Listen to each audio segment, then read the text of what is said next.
श्रीजगन्नाथाष्टकम्। कदाचित् काळिन्दी तटविपिनसङ्गीतकवरो मुदा गोपीनारी वदनकमलास्वादमधुपः रमाशिम्भुब्रह्मामरपतिगणेशार्चितपदो जगन्नाथस्वामी नयनपथगामी भवतु मे। भुजे सव्ये वेणुं शिरसि सिखिपिञ्छं कटितटे दुकूलं नेत्रान्ते सहचरकटाक्षं विदधति सदा श्रीमद्बृन्दावन वसति लीला परिचयो जगन्नाथस्वामी नयनपथगामी भवतु मे।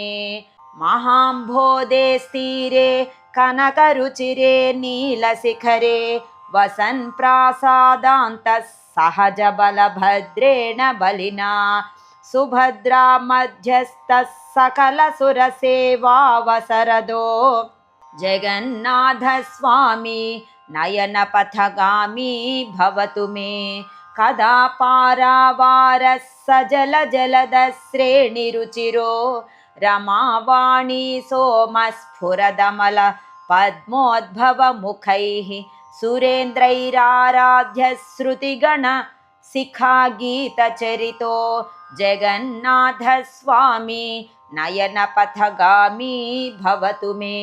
रथारूढो गच्छन् पथिमिलितभूदेवपटलैस्तुतिप्रादुर्भावं प्रतिपदमुपाकर्ण्य सदयः दया सिन्धुर्बन्धुः सकलजगतां सिन्धुसुतया जगन्नाथस्वामी नयनपथगामी भवतु मे।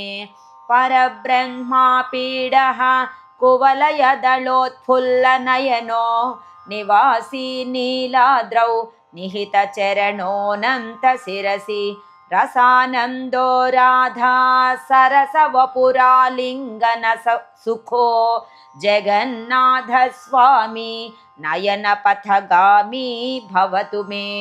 न वैप्राध्यं राज्यं न च कनकतां भोगविभवं न याचेऽहं रम्यां निखिलजनकाम्यां वरवधूं सदा काले काले प्रमथपतिना गीतचरितो जगन्नाथस्वामी नयनपथगामी भवतु मे। हरत्वं संसारं द्रुततरमसारं सुरपते हरत्वं पापानां विततिमपरां यादवपते अहो दीनानाथं निहितमचलं निश्चितपदं जगन्नाथस्वामी नयनपथगामी भवतु मे। जगन्नाथस्वामी नयनपथगामी भवतु मे।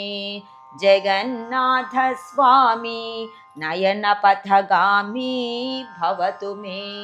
इति श्रीमदादिशङ्कराचार्य विरचित श्रीजगन्नाथाष्टकम्।